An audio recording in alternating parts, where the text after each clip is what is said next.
IPL এর নিলামের এখনও প্রায় 6 মাস বাকি আছে, কিন্তু আইপিএল যেহেতু বিশ্বের সবচেয়ে জনপ্রিয় টুর্নামেন্ট, সবচেয়ে জনপ্রিয় ফ্র্যাঞ্চাইজি ক্রিকেট টুর্নামেন্ট, সেই কারণে আইপিএলের কর্মযজ্ঞগুলো, আইপিএলের প্ল্যানগুলো অনেক আগে থেকে হয়ে থাকে। বিশেষ করে আপনি যখন একটা টুর্নামেন্ট পরের বছর হবে, তার আগের বছরই তারা সব কিছু গুছিয়ে ফেলে কি করতে হবে, কি কি নিয়ম থাকবে, ফ্র্যাঞ্চাইজিরা কি সুযোগ সুবিধা পাচ্ছে, সবগুলো জিনিস কিন্তু তারা অনেক আগে থেকেই জানতে পারে। এই জন্য আসলে আইপিএলটা অনেক বেশি গোছানো, আইপিএলটা অনেক বেশি জনপ্রিয়, এটা একটা বড় কারণ।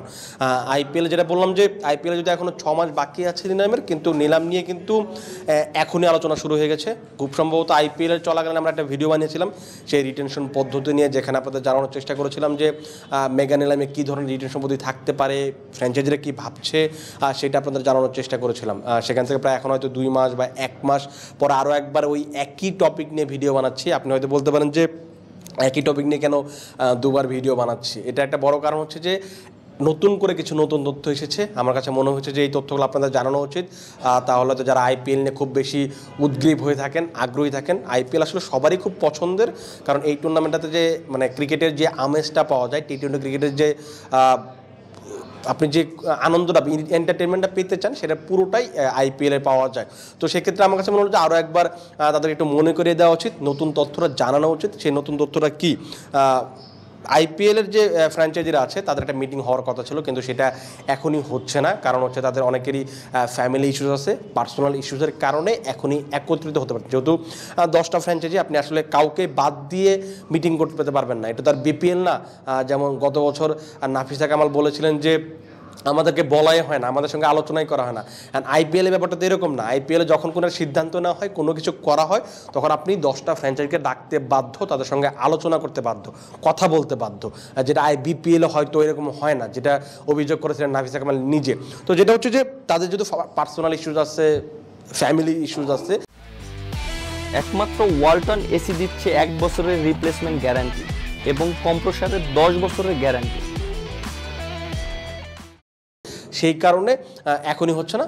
এই চলতি মাসের শুরু একদম শেষ দিকে, মানে জুলাইয়ের শেষ দিকে একটা মিটিং হওয়ার কথা আছে, যেখানে 10টা ফ্র্যাঞ্চাইজির মালিকরা উপস্থিত থাকবেন। সেইখানে আলোচনার সবচেয়ে বড় যে অংশটা থাকবে, যেহেতু পরের যে আইপিএলটা হবে সেটার যে নিলামটা হবে, সেই নিলামটা মেগা নিলাম হওয়ার কথা। প্রতি 3 মৌসুম পরপর, মানে 3 বছর পরপর কিন্তু মেগা নিলাম হয়, যেটা নিয়ে অনেক ফ্র্যাঞ্চাইজি এর আগে অনেক ক্ষোভ প্রকাশ করেছেন। কারণ তাদের অনেকের কথা হচ্ছে যে আপনি একজন ক্রিকেটারের প্রতি ইনভেস্ট করার পর যদি সেখান থেকে আপনি বেনিফিটটা না পান, তার আগে যদি ছেড়ে দিতে হয় রিটেনশন পদ্ধতির কারণে, সেই কারণে কিন্তু তারা ক্ষোভ প্রকাশ করেন। ব্যাপারটা কেমন, আপনি ধরুন একটা উদাহরণ দিই, আপনি হার্দিক পান্ডিয়ার কথা বলতে পারেন।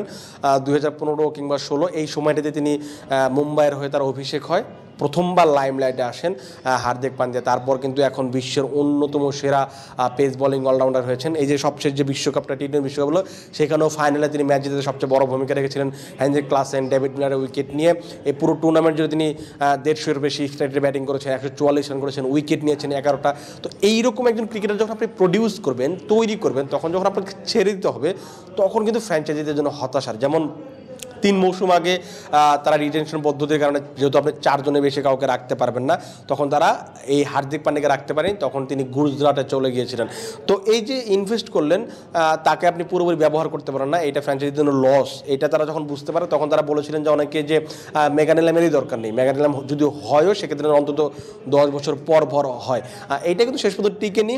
শেষ পর্যন্ত ওই যে 3 বছর পর পরই মেগা নিলাম হচ্ছে। মেগা নিলাম যখনই হয়, তখনই রিটেনশন পদ্ধতিটা আলোচনায় আসে। যেমন আপনি এখনকার যে নিয়মটা আছে, আপনি 4 জনকে রিটেন করতে পারবেন আগের মৌসুমের দল থেকে, যেখানে আপনি সর্বোচ্চ 3 জন ভারতীয়, আর আপনি যদি বিদেশি বেশি নিতে চান সর্বোচ্চ 2 জন নিতে পারবেন। এরকম একটা নিয়ম ছিল। সেই নিয়মের পরিবর্তন চাচ্ছেন অনেকেই, সবাই বলা চলে। 10টা ফ্র্যাঞ্চাইজি প্রায় 3 ভাগে বিভক্ত হয়ে গেছে এই রিটেনশন পদ্ধতি নিয়ে। যেমন যার একটা ভাগ হচ্ছে তারা চাচ্ছে, মানে একটা দল, এটা স্পেসিফিক ক্রিকবাজের যে তথ্য, যে একটা দল চাচ্ছে যেন রিটেনশনটা 8 জনের হয়। 8 জনের হলে তারা দেখা যাবে যে যেহেতু এবার একটা ভালো দল সাজিয়েছে, 8 জন কোর ক্রিকেটারকে যদি তারা রেখে দিতে পারে, আপনি ধরুন মুম্বাইয়ের কথাই বলুন, মুম্বাই ধরুন আপনি যদি 8 জন ক্রিকেটার রেখে দিতে পারেন, সেখানে আপনি কাকে রাখবেন?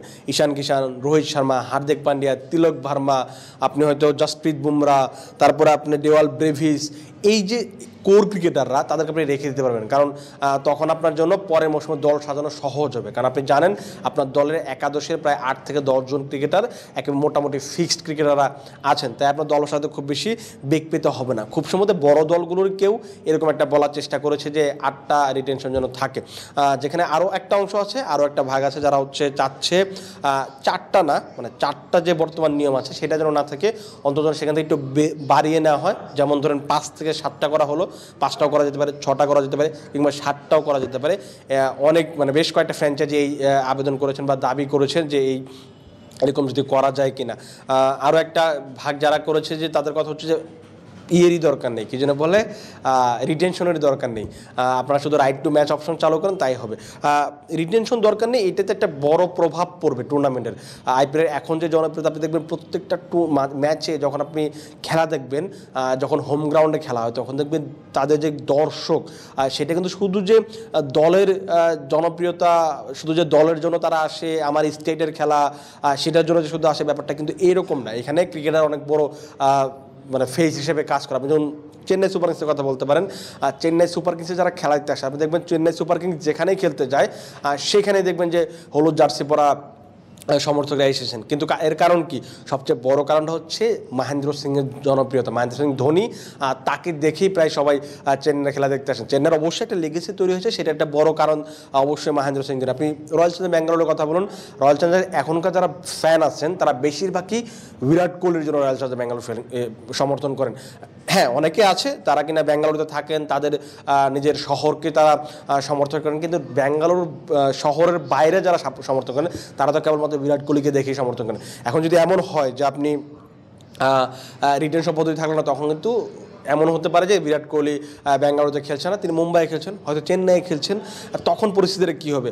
এই যে সমর্থকরা যারা ছিলেন ব্যাঙ্গালোরে, যারা অর্ধেক সমর্থক অন্তত পক্ষে পাঞ্জাবে চলে, ধরেন অন্য যে দলটাতে তিনি খেলবেন সেই দলে যাবে। আপনি ধোনির কথা বলতে পারেন, ধোনি যদি চেন্নাই ছেড়ে দেন অন্য দলে যান, তখন ধোনির যে সমর্থকরা এখন যারা চেন্নাই সমর্থন করেন তাদের বেশিরভাগই চলে যাবেন সেই দলে হয়ে।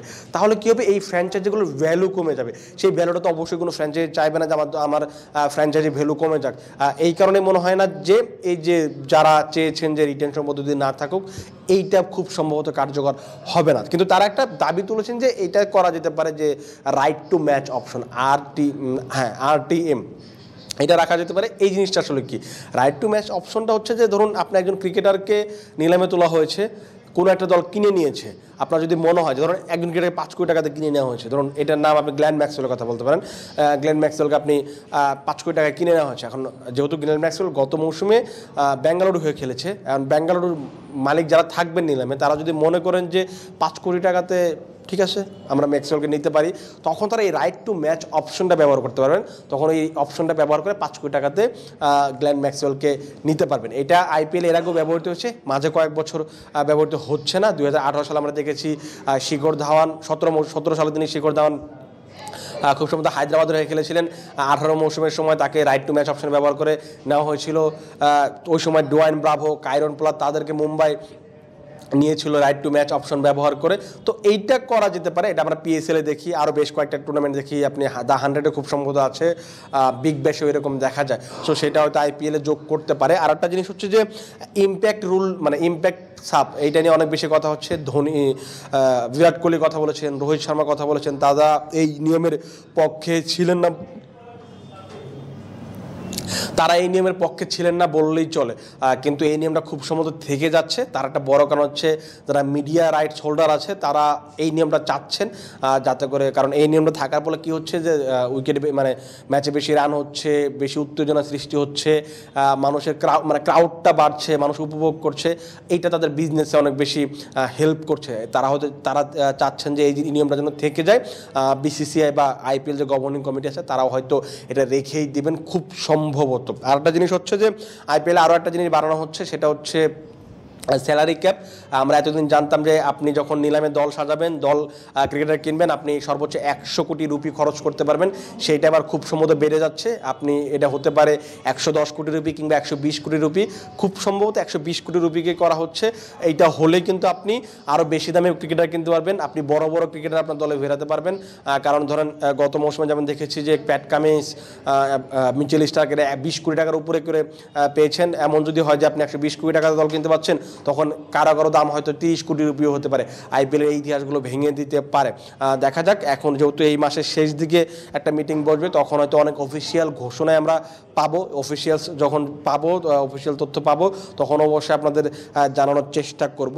কিন্তু তার আগে আপনারা কিন্তু কমেন্ট বক্সে জানাতে পারেন যে আইপিএলে কয়টা রিটেনশন রাখলে, মানে কয়জনকে রিটেন করার নিয়ম রাখলে এটা আইপিএলের জন্য ভালো হতে পারে, দলগুলোর জন্য ভালো হতে পারে, আর যুক্তিগুলো কি হতে পারে সেগুলো আপনারা কমেন্ট বক্সে জানাতে পারেন। আপাতত আপনারা ভালো থাকুন, সুস্থ থাকুন এবং ক্রিক ফ্রেঞ্জির সাথে থাকুন।